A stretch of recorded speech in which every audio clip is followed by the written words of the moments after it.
Crystal field stabilization energy അല്ലെങ്കിൽ crystal field theory എന്താണ്, crystal field stabilization energy എങ്ങനെയൊക്കെയാണ് കണക്കാക്കുക എന്നുള്ളത് നോക്കാം.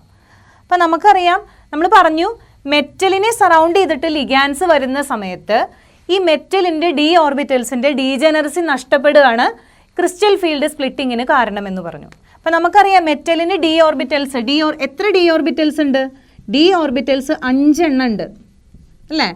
D x y, d x z, d y z. Okay, പിന്നെ അതുപോലെ തന്നെ d x square minus y square, d x square minus y square, d z square. അപ്പോൾ ഈ ഓരോന്നും d x y, x z, y z എന്നൊക്കെ ഉള്ള orbitals നമ്മൾ വരയ്ക്കുമ്പോൾ അതിൻ്റെ ലോബ്സ് ഇങ്ങനെ ഡബിൾ ഡംബൽ ഷേപ്പാണല്ലോ ഡി ഓർബിറ്റൽസിന്. അപ്പോൾ ഇത് ഡി എക്സ് വൈ, ഈ ആക്സസിൻ്റെ ഇടയിലൂടെയാണ് അതിൻ്റെ ലോബുകൾ പ്രസൻ്റ് ആയിട്ടുള്ളത്. ഇനി d x square minus y square ആണെങ്കിൽ എങ്ങനെയാണ്? D x square minus y square. ഇതാണ് d x square minus y സ്ക്വയറിൻ്റെ ഓർബിറ്റലിൻ്റെ ഷേപ്പ്. ഓക്കെ, അതായത് ആക്സിസിൽ എക്സ് വൈ ആക്സിസിൻ്റെ മുകളിലൂടെ തന്നെയാണ് അതിൻ്റെ ആക്സിസ് ഈ ഡി ഓർബിറ്റൽസിൻ്റെ ലോബ്സ് പ്രസൻ്റ് ആയിട്ടുള്ളത്. പിന്നെ ഡി സെഡ് സ്ക്വയർ എന്ന് പറയുമ്പോൾ നമ്മൾ ഇങ്ങനെയാണ് ഡി സെഡ് സ്ക്വയർ ഓർബിറ്റൽ നമ്മൾ റെപ്രസെൻറ്റ് ചെയ്തത്.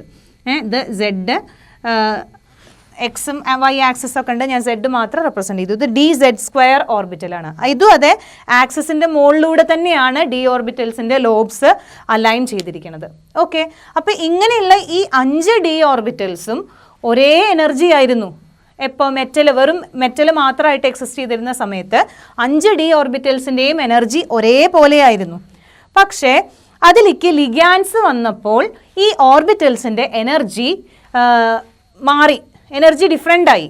അതായത് അതിൻ്റെ ഡീജനറസി നഷ്ടപ്പെട്ടു, ഡീജനറസി ഡിസ്ട്രോയ് ചെയ്തു. അതിനെയാണ് ക്രിസ്റ്റൽ ഫീൽഡ് സ്പ്ലിറ്റിംഗ് എന്ന് പറഞ്ഞത്. അപ്പോൾ ഇങ്ങനെയുള്ള ഒരേ എനർജി ഉള്ള മെറ്റലിൻ്റെ ഡി ഓർബിറ്റൽസ്, ഒരേ ഡീജനറേറ്റ് ആയിട്ടുള്ള മെറ്റലിൻ്റെ ഡി ഓർബിറ്റൽസ് 5 എണ്ണം, d x y, d x z, d y z, d x square minus y square, d z square. ഈ 5 ഡി ഓർബിറ്റൽസിലേക്കും ലിഗാൻഡ് വന്നു. സ്ഫെറിക്കലായിട്ടാണ് ലിഗാൻഡ് അപ്രോച്ച് ചെയ്തേ എങ്കിൽ ഈ 5 ഡീജനറേറ്റ് ആയിട്ടുള്ള ഡി ഓർബിറ്റൽസിൻ്റെയും ഡീജനറസി നഷ്ടപ്പെടില്ല.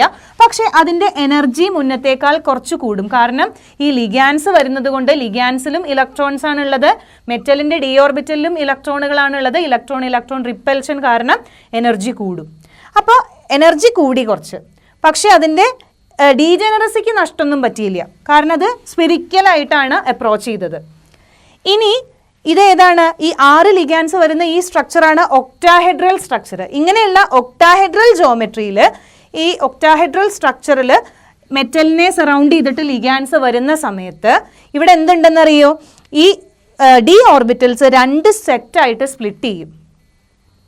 ഏതൊക്കെ ഡി ഓർബിറ്റൽസിൻ്റെ ലോബാണോ എക്സ് വൈ ആക്സിസിന് അലൈൻ ചെയ്തിട്ടുള്ളത് ആ ഡി ഓർബിറ്റൽസിൻ്റെ എനർജി കൂടും. അപ്പം നമ്മൾ ഈ പറഞ്ഞപ്പോൾ d x square minus y square ആണ് ഈ വരച്ചിരിക്കുന്നത്. D x square minus y സ്ക്വയറും ഡി സെഡ് സ്ക്വയറും ആണ് ഈ വരച്ചിരിക്കുന്നത്. ഈ 2 ഓർബിറ്റൽസിന്, ഈ 2 ഡി ഓർബിറ്റൽസിന് അതിൻ്റെ ലോബുകൾ വരുന്നത് എക്സ് വൈ ആക്സിസിലൂടെ തന്നെയാണ്. അങ്ങനെ ഈ എക്സ് വൈ ആക്സിസിൽ ലോബ്സ് ഉള്ള ഡി ഓർബിറ്റൽസിൻ്റെ എനർജി ഇൻക്രീസ് ചെയ്യും, കൂടുതൽ റിപ്പൽ ചെയ്യും. മെറ്റൽ ലിഗാൻസുമായിട്ട് കൂടുതൽ റിപ്പൽ ചെയ്യും, അതുകൊണ്ട് അതിൻ്റെ എനർജി കൂടും.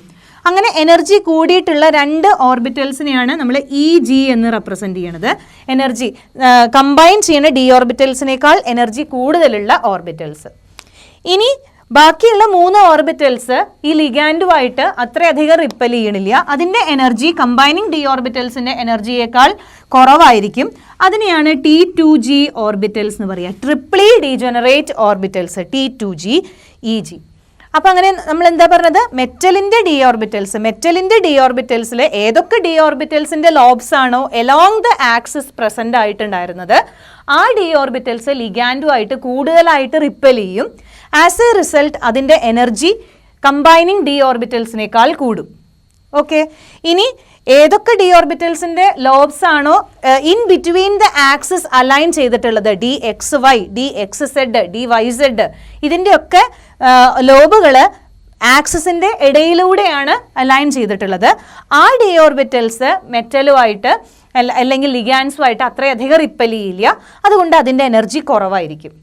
അങ്ങനെ കുറവാവും, അത് എന്താണ് ഈ ഓർബിറ്റലിനേക്കാളും കുറഞ്ഞ എനർജി ആയിട്ട് അത് സ്പ്ലിറ്റ് ചെയ്യും. അതായത് ഒരേപോലെ ഡീജനറേറ്റ് ആയിട്ടുണ്ടായിരുന്ന ഈ 5 ഡി ഓർബിറ്റൽസും 2 സെറ്റായിട്ട് സ്പ്ലിറ്റ് ചെയ്തു.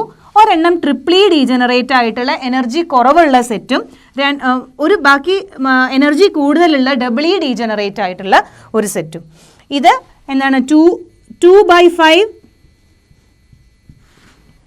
ഡെൽറ്റ ഒ എന്ന് പറഞ്ഞിട്ട് ഈ ഒരു എനർജി ഗ്യാപ്പ്, ഈ എനർജി ഗ്യാപ്പിനെയാണ് നമ്മൾ ക്രിസ്റ്റൽ ഫീൽഡ് സ്റ്റെബിലൈസേഷൻ എനർജി എന്ന് പറയുക. ഈ പ്രോസസ്സിനെയാണ് ക്രിസ്റ്റൽ ഫീൽഡ് സ്പ്ലിറ്റിംഗ് എന്ന് പറയുന്നത്. ഈ ഇജിയും T2Gയും തമ്മിലുള്ള എനർജി ഡിഫറൻസിനെയാണ് ക്രിസ്റ്റൽ ഫീൽഡ് സ്റ്റെബിലൈസേഷൻ എനർജി എന്ന് പറയുക. ഈ ക്രിസ്റ്റൽ ഫീൽഡ് സ്പ്ലിറ്റിംഗ് ആണ് മോളിക്യൂൾസിനെ, കോംപ്ലക്സസിനെ സ്റ്റേബിൾ ആക്കുന്നത്. അതുകൊണ്ട് നമുക്ക് ഇതിനെ ക്രിസ്റ്റൽ ഫീൽഡ് സ്റ്റെബിലൈസേഷൻ എനർജി എന്ന് പറയാം. ഒക്ടാഹെഡ്രൽ കേസിലുള്ള ക്രിസ്റ്റൽ ഫീൽഡ് സ്റ്റെബിലൈസേഷൻ എനർജിയെ ഡെൽറ്റ എന്ന് നമ്മൾ റെപ്രസെന്റ് ചെയ്യും. ഈ O എന്ന് കാണിക്കുന്നത് crystal field stabilization energy in case of octahedral geometry എന്നുള്ളതാണ് O എന്നത് റെപ്രസെന്റ് ചെയ്തുകൊണ്ട് ഉദ്ദേശിക്കുന്നത്. ആൻഡ് ഡെൽറ്റ O എന്ന് പറയുന്നത് EG മൈനസ് T2G ആണ്. ഹയർ എനർജി ഉള്ള EG ഓർബിറ്റൽസിൻ്റെയും ലോവർ എനർജി ഉള്ള T2G ഓർബിറ്റൽസിൻ്റെയും ഇടയിലുള്ള ഈ എനർജി ഗ്യാപ്പിനെയാണ് crystal field stabilization energy in case of octahedral complexes എന്ന് പറയുന്നത്. അപ്പം നമ്മൾ പറയും ഈ ഒരു എന്താ പറയുക സെൻട്രൽ പോയിന്റിനെയാണ് അതിൻ്റെ ബാരി സെൻറ്റർ എന്ന് പറയുക.